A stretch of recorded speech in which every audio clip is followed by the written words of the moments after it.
السلام علیکم ورحمۃ اللہ وبرکاتہ۔ سورہ آل عمران کی آیت نمبر 103 ہمارے زیر درس تھی۔ وقفے پہ جانے سے پہلے حضرت عمر رضی اللہ تعالیٰ عنہ کا بیان ہو رہا تھا اس حوالے سے کہ انہیں نعمت ہدایت ملی ہے تو پھر کہاں تک پہنچے ہیں۔ اور اس بات کو بھی نوٹ کر لیجئے، مائیکل ہارٹ کی جو کتاب ہے جس میں اس نے 100 ایسی شخصیتوں کو جمع کیا جو دنیا کی کامیاب ترین شخصیات تھیں، ان میں نبی اکرم صلی اللہ علیہ وسلم کو سر فہرست رکھا، نمبر 1 پر ہیں محمد صلی اللہ علیہ وسلم، اور اس کے بعد غالباً نمبر 8 پر لے کر آئے حضرت عمر فاروق کو رضی اللہ تعالیٰ عنہ۔ جو فرمایا گیا اذ کنتم اعداء فالف بین قلوبکم، جبکہ تم باہم دشمن تھے ایک دوسرے کے، اللہ تعالیٰ نے تمہارے درمیان محبت اور الفت پیدا کی۔ اس کی بھی سب سے بڑی مثال جو دی جا سکتی ہے وہ خود حضرت عمر کی ہے رضی اللہ تعالیٰ عنہ۔ حضرت عمر گھر سے نکلے تھے ننگی تلوار ہاتھ میں لے کر کہ یہ روز روز کی جو کل ہے، شوہر بیوی سے جدا ہو گیا، بھائی بھائی سے جدا ہو گیا، باپ بیٹے سے جدا ہو گیا، اور یہ تفریق ڈالی ہے محمد نے صلی اللہ علیہ وسلم، ایک نیا دین ایجاد کر لیا۔ اب یہ ان کے جذبات ہیں جس کے تحت وہ نکلے تھے گھر سے ننگی تلوار لے کر۔ اسی تفریق کا نتیجہ نکلا نا کہ ہمارے آباء و اجداد جو تھے وہ تو غلط دین پر تھے، اب نیا دین آ گیا ہے، لہذا اس دین کو جس نے قبول کر لیا وہ محمد کا ساتھی بن گیا صلی اللہ علیہ وسلم۔ ایک تفریق پڑ گئی، باپ بیٹے سے جدا ہے، بیٹا ایمان لے آیا، باپ نہیں لایا، درمیان میں ایک فصیل عائل ہو گئی۔ اگرچہ قرآن کہتا ہے کہ والدین کے حقوق میں کوئی کمی نہیں کرنی، وصاحبہما فی الدنیا معروفا، والد یا والدہ خواہ مشرک ہے یا مشرکہ ہیں ان کے ساتھ حسن سلوک کرو۔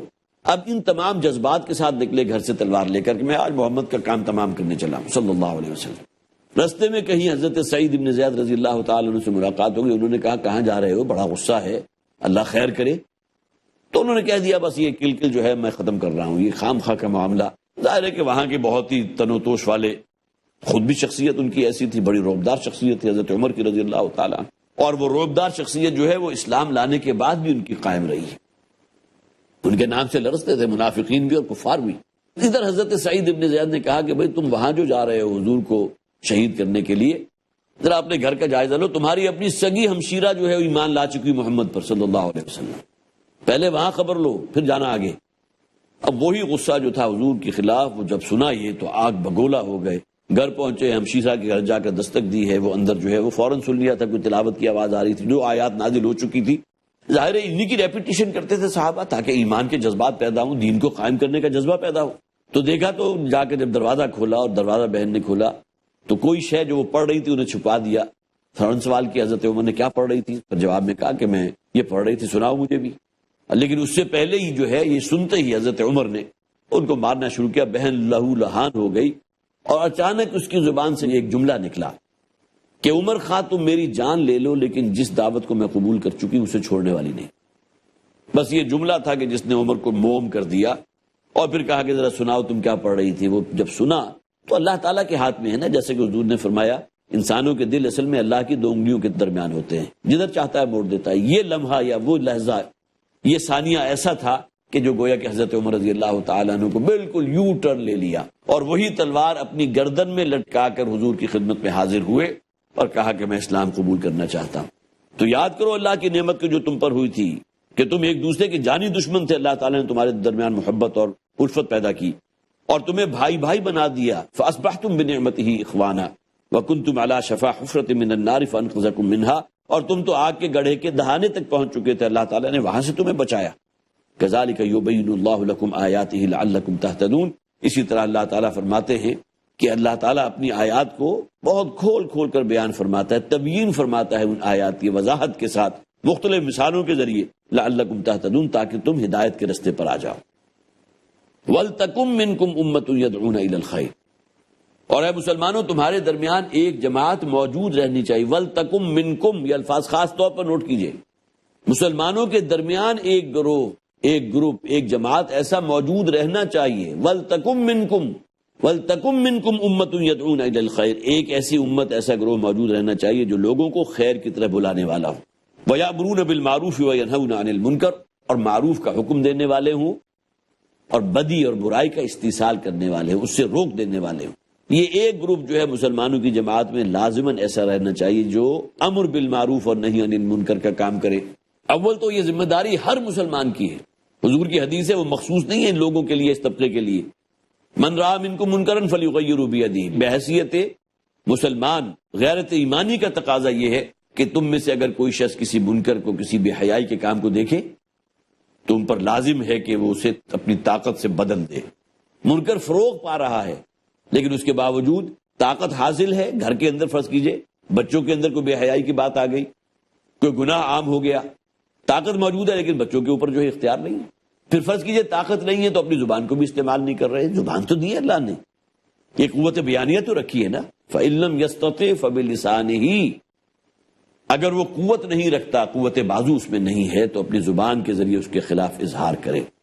فَإِن لَّمْ يَسْتَطِعْ فَبِقَلْبِهِ، اور اگر یہ بھی نہیں کر سکتا تو کم سے کم ایک نفرت اس گناہ کے لیے اس کے دل میں موجود ہو، اور یہاں آپ یہ کہہ سکتے ہیں کہ اس نفرت کو پالتا رہے تاکہ اللہ تعالیٰ اسے ہمت دے تو اپنی زبان کو بھی استعمال کرے اس منکر کے خلاف، اور اللہ تعالیٰ اس سے بڑھ کر ہمت دے تو اپنی طاقت کو بھی استعمال کرے، اسے روکے۔ اب یہ فرمان ہے نبی اکرم صلی اللہ علیہ وسلم کا، اور یہ فریضہ صرف کسی خاص گروہ کا نہیں ہے، وہ گروہ یہ کام کرے گی، وہ متوجہ کرے گی، لوگوں کو بتائے گی کہ تمہاری دینی ذمہ داری ہے۔ تواصی بالحق کا تقاضا ہے، حق کی ایک دوسرے تک بات پہنچانا، جو شے سچی ہے، جو راستی ہے، اس کو لوگوں تک پہنچانا تواصی بالحق ہے۔ تو وَلْتَكُن مِّنكُمْ أُمَّةٌ يَدْعُونَ إِلَى الْخَيْرِ، اے مسلمانوں تمہارے درمیان ایک امت، ایک گروہ موجود رہنا چاہیے جو لوگوں کو خیر کی طرف دعوت دینے والا ہو، اور سب سے بڑا خیر ہے یہ قرآن حکیم، هُوَ خَيْرٌ مِّمَّا يَجْمَعُونَ۔ ایک مقام پر قرآن حکیم ہی کا جہاں ذکر ہو رہا تھا وہاں فرمایا گیا اس کے بارے میں، یہ دولت جو تمہیں حاصل ہے، قرآن کی دولت، وہ تمام دولتوں سے بڑھ کر افضل ہے۔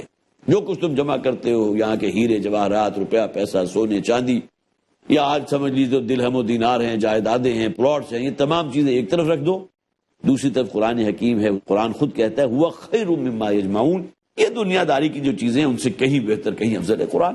تو اس قرآن کی طرف بلانا، قرآن کی طرف دعوت دینا، یدعون الی الخیر۔ اور یہاں آپ کو حضور کی وہ حدیث بھی مل جاتی ہے، بڑی خوبصورت حدیث ہے، بہت سے حضرات کو شاید یاد بھی ہو، خیرکم من تعلم القرآن وعلمہ، اے مسلمانوں تم میں بہترین لوگ وہ ہیں جو قرآن کا علم حاصل کرتے ہیں اور اس کی تعلیم دوسرے لوگوں کو بھی دیتے ہیں۔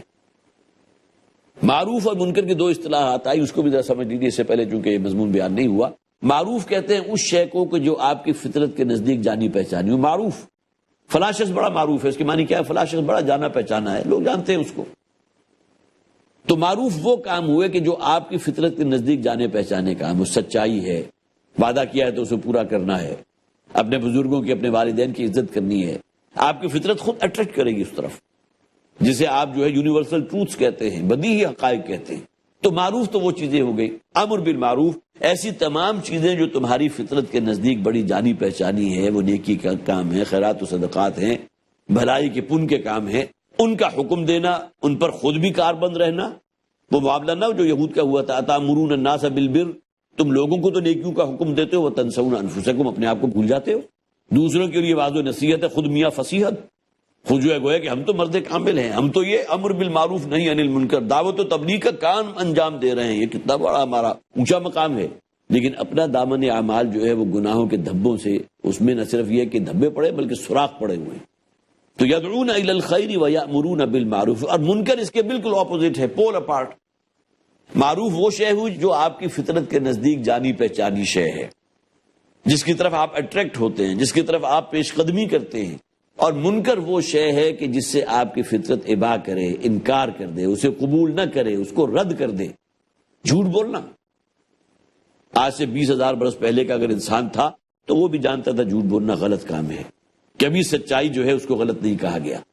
یہ الگ بات ہے کہ دنیاوی نقصان ہو جاتا ہے، یہ جان دی ہوئی اسی کی تھی، حق تو یہ ہے کہ حق ادا نہ ہوا۔ اس کے باوجود اگر انسان یہ سمجھے کہ میں نے تو اللہ کی بندگی کا حق ادا نہیں کیا، یہ تو پھر معلوم ہوا کہ اس کی تواضع انکساری ہے نا، اس نے تو اپنی جان کا نذرانہ پیش کر دیا۔ تو منکر وہ شے ہے کہ جو آپ کی فطرت کے نزدیک قابل قبول نہ ہو۔ اور یہی نوٹ کر لیجئے، نبی اکرم صلی اللہ علیہ وسلم نے گناہ کی تعریف کی، ورنہ اگر یہ کوشچن پوز کیا جائے کہ ذرا آپ بتائیں گناہ کیا ہوتا ہے، تو شاید اس کا اس درجے جامع جواب کوئی بھی نہ دے سکے جو حضور نے دیا، اس لیے کہ نبی اکرم صلی اللہ علیہ وسلم نے خود اپنے بارے میں فرمایا اوتیت جوامع الکلم، مجھے اللہ تعالیٰ نے بڑی جامع کلمات عطا فرمائے ہیں۔ الاسم ما حاک فی صدرک وکرہت ان یطلع علیہ، یہ ایسی کسوٹی ہے جس کے لیے آپ کو کسی مفتی کی ضرورت نہیں ہے، فتویٰ آپ اپنے دل سے لیجئے، استفت قلبک، اپنے دل سے پوچھے، وہ بتا دے گا۔ الاسم ما حاک فی صدرک ہر وہ عمل گناہ ہے جو تمہاری سینے کے اندر ایک تنگی پیدا کر دے، بے چینی اور اضطراب پیدا کر دے۔ وَكَرِهْتَ أَن يُطَّلَعَ عَلَيْهِ، اور تمہیں یہ بات سخت ناپسند ہو کہ دوسرے لوگ بھی تمہارے اس عمل پر مطلع ہو جائیں۔ یہ دو اوصاف، دو کوالٹیز اگر کسی عمل کے ساتھ ہیں تو حضور نے فرمایا وہ گناہ کا عمل ہے، چھوڑ دو اس کو۔ پہلی شرط کیا تھی؟ ما حاک فی صدری کا، جو تمہارے دل کے اندر ایک دغدغہ، بے چینی، اضطراب، میں نے کیا کیا، پچھتاوا جسے آپ کہتے ہیں، ضمیر کی خلش کہتے ہیں۔ اور دوسرے یہ کہ آپ کی یہ شدید ترین تمنا ہو کہ کوئی اور اس کے اوپر مطلع نہ ہو، کسی کو معلوم نہ ہو، کسی کے علم میں نہ آ جائے۔ الاسم ما حاک فی صدری کا وکریہت ان یطلع علیہ، بڑے خوبصورت الفاظ ہیں۔ ہمیں تو اسے گویا کہ اپنے ذہن کے اندر جسے کہتے ہیں نا ایمبوس کر دینا، ایک مہر ہوتی ہے ربڑ کی اسٹیمپ کی جو آپ نے لگائی تو کچھ نشان جو ہے وہ سیاہی کا پڑ گیا، ایک ہوتا ہے جو اس کے اندر باقاعدہ ایک ڈپریشن پیدا کر دیتا ہے، ایمبوس کر دیتا ہے۔ تو اگر یہ چیزیں ہمارے ذہنوں کے اندر جو ہے باقاعدہ ایمبوس ہوں گی تو ہمیں یقیناً معلوم ہوگا کہ ہم جو عمل کر رہے ہیں وہ گناہ کا ہے یا نہیں ہے۔ تو آخری حصہ جو حصہ ہے مبارکہ کا، وَأُولَٰئِکَ هُمُ الْمُفْلِحُونَ، صرف یہی وہ لوگ ہوں گے کہ جو اللہ کے ہاں کامیاب شمار کیے جائیں گے۔ یہ تین تقاضے ہیں ممبر کی ان تین سیڑھیوں کی طرح۔ پہلا قدم اللہ کے بندے بنو، اللہ کا تقوی اختیار کرو۔ دوسرا قدم اس تقوی پر رہنا چاہتے ہو تو قرآن کے ساتھ مضبوطی سے چمٹ جاؤ۔ اور تیسرا قدم یہ ہے کہ امر بالمعروف اور نہی عن المنکر، اور یہ گویا کہ بلند ترین قدم ہے، یہ بھی تمہارے ذمہ واجب ہے، لازم ہے۔ اللہ تعالیٰ ان تمام باتوں پر ہمیں عمل کرنے کی توفیق عطا فرمائے۔ بارک اللہ لی ولکم فی القرآن العظیم ونفعنی وإیاکم بالآیات والذکر الحکیم۔ اللہ اللہ